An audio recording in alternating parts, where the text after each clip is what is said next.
Pembacaan Alkitab tanggal 3 Januari tahun 2023, hari ketiga. Kejadian pasal 28. Mimpi Yakub di Betel. Maka Yakub berangkat dari Berseba dan pergi ke Haran. Ia sampai di suatu tempat dan bermalam di situ, karena matahari telah terbenam. Ia mengambil sebuah batu yang terletak di tempat itu dan dipakainya sebagai alas kepala, lalu membaringkan dirinya di tempat itu. Maka bermimpilah ia, di bumi ada didirikan sebuah tangga yang ujungnya sampai di langit, dan tampaklah malaikat-malaikat Allah turun naik di tangga itu. Berdirilah Tuhan di sampingnya dan berfirman, "Akulah Tuhan Allah Abraham, nenekmu, dan Allah Ishak. Tanah tempat engkau berbaring ini akan kuberikan kepadamu dan kepada keturunanmu. Keturunanmu akan menjadi seperti debu tanah banyaknya, dan engkau akan mengembang ke sebelah timur, barat, utara, dan selatan. Dan olehmu serta keturunanmu semua kaum di muka bumi akan mendapat berkat. Sesungguhnya aku menyertai engkau, dan aku akan melindungi engkau kemanapun engkau pergi. Dan aku akan membawa engkau kembali ke negeri ini, sebab aku tidak akan meninggalkan engkau, melainkan tetap melakukan apa yang kujanjikan kepadamu." Ketika Yakub bangun dari tidurnya, berkatalah ia, "Sesungguhnya Tuhan ada di tempat ini, dan aku tidak mengetahuinya." Ia takut dan berkata, "Alangkah dahsyatnya tempat ini. Ini tidak lain dari rumah Allah, ini pintu gerbang surga." Keesokan harinya, pagi-pagi Yakub mengambil batu yang dipakainya sebagai alas kepala, dan mendirikan itu menjadi tugu, dan menuang minyak ke atasnya. Ia menamai tempat itu Betel. Dahulu nama kota itu Luz. Lalu bernasarlah Yakub, "Jika Allah akan menyertai dan akan melindungi aku di jalan yang kutempuh ini, memberikan kepadaku roti untuk dimakan dan pakaian untuk dipakai, sehingga aku selamat kembali ke rumah ayahku, maka Tuhan akan menjadi Allahku. Dan batu yang kudirikan sebagai tugu ini akan menjadi rumah Allah. Dari segala sesuatu yang engkau berikan kepadaku, akan selalu kupersembahkan 1/10 kepadamu." Mazmur 72.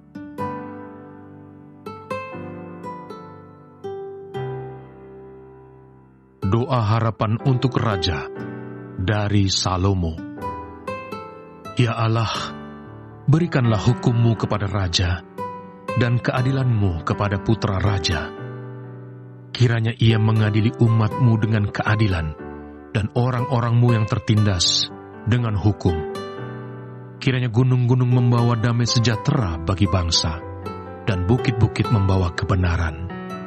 Kiranya ia memberi keadilan kepada orang-orang yang tertindas dari bangsa itu, menolong orang-orang miskin, tetapi meremukkan pemeras-pemeras. Kiranya lanjut umurnya selama ada matahari dan selama ada bulan, turun-temurun. Kiranya ia seperti hujan yang turun ke atas padang rumput, seperti dirus hujan yang menggenangi bumi. Kiranya keadilan berkembang dalam zamannya, dan damai sejahtera berlimpah sampai tidak ada lagi bulan. Kiranya ia memerintah dari laut ke laut, dari sungai Efrat sampai ke ujung bumi. Kiranya penghuni padang belantara berlutut di depannya, dan musuh-musuhnya menjilat debu. Kiranya raja-raja dari Tarsis dan pulau-pulau membawa persembahan-persembahan. Kiranya raja-raja dari Sheba dan Seba menyampaikan upeti. Kiranya semua raja sujud menyembah kepadanya, dan segala bangsa menjadi hambanya. Sebab ia akan melepaskan orang miskin yang berteriak minta tolong, orang yang tertindas, dan orang yang tidak punya penolong. Ia akan sayang kepada orang lemah dan orang miskin. Ia akan menyelamatkan nyawa orang miskin. Ia akan menebus nyawa mereka dari penindasan dan kekerasan.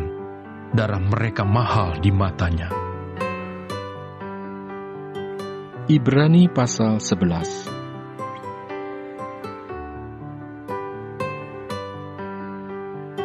Dalam iman mereka semua ini telah mati sebagai orang-orang yang tidak memperoleh apa yang dijanjikan itu, tetapi yang hanya dari jauh melihatnya dan melambai-lambai kepadanya, dan yang mengakuinya bahwa mereka adalah orang asing dan pendatang di bumi ini.